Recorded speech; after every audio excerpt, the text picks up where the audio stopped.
June 18. యథార్థమైన ఆత్మ తన నిష్కపటత్వాన్ని చూపును.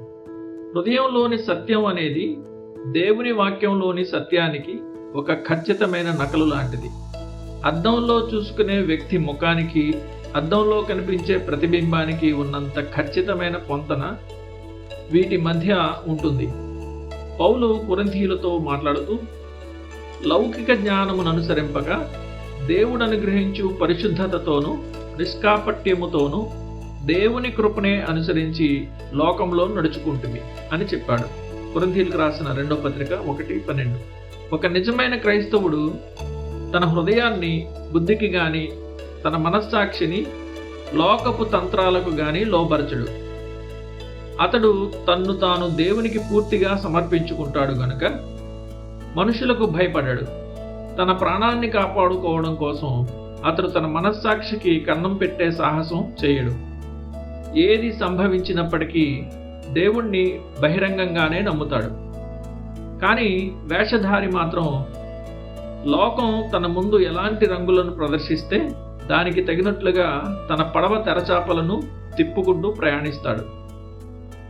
తీరం ప్రశాంతంగా ఉండి ఎలాంటి ప్రమాదము కనిపించనంత వరకు అతడు అందరికంటే గొప్ప భక్తుడిలా కనిపిస్తాడు. కానీ చిన్న సమస్య ఎదురవగానే తన దారిని మార్చేసి తనకు రక్షణనిచ్చే ఏ మార్గమైనా సరే అది సరైన మార్గమేనని సరిపెట్టుకుంటాడు. అయితే లేఖనం ఇలా చెప్తోంది, చెడుతనము విడిచి నడుచుటయే యథార్థవంతులకు రాజమార్గము. సామెతలు 16:17. హృదయంలోని సత్యం అనేది దేవుని వాక్యంలోని సత్యానికి ఒక ఖచ్చితమైన నకలు లాంటిది. అద్దంలో చూసుకునే వ్యక్తి ముఖానికి, అద్దంలో కనిపించే ప్రతిబింబానికి ఉన్నంత ఖచ్చితమైన పొంతన వీటి మధ్య ఉంటుంది. కాబట్టి దేవుని వాక్యంలోని సత్యం ఎంత సామరస్యపూర్వకంగా ఉంటుందో ఆ వాక్య ముద్రపడిన యథార్థవంతుని హృదయం కూడా అంతే పరిపూర్ణంగా ఉంటుంది. యథార్థవంతుడైన క్రైస్తవుని విధేయతలో 3 విధాలైన ఏకరూపత కనిపిస్తుంది. అతడు దేవుని ఆజ్ఞల విషయంలో, తన అంతరంగ స్వభావంలో మరియు ఆ విధేయతను అనుసరించే వివిధ పరిస్థితుల్లో ఎల్లప్పుడూ ఒకేలా ఉంటాడు. వేషధారి దేవుని ధర్మశాస్త్రంలోని ఏదో ఒక శ్రేష్టమైన భాగాన్ని, అనగా తనకు నచ్చిన అనుకూలమైన ఒక ప్రత్యేక ఆజ్ఞను మాత్రమే పాటిస్తూ మిగిలిన వాటినన్నిటినీ విస్మరిస్తాడు. కానీ యథార్థ హృదయం దేవుని యావత్తు ధర్మశాస్త్రానికి లోబడాలని తన ఆశలోనూ క్రియల్లోనూ దేవుని వాక్యానికి సమీపంగా జీవిస్తుంది. అందుకే యథార్థవంతుని పాదాలు సమభూమిలో నిలుస్తాయని చెప్పబడింది. అనగా అతడు దేవుని చిత్తం అంతటికీ సమానంగా లోబడతాడు. కీర్తన 26:12.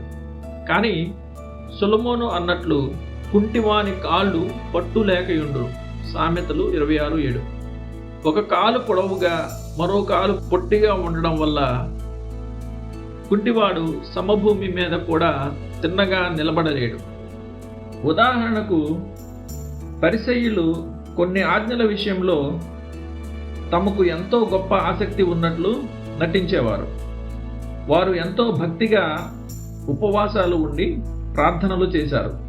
కానీ ఆ ప్రార్థనలు వారు తమ స్వార్థపు వేట లేదా లాభం కోసమే చేశారు.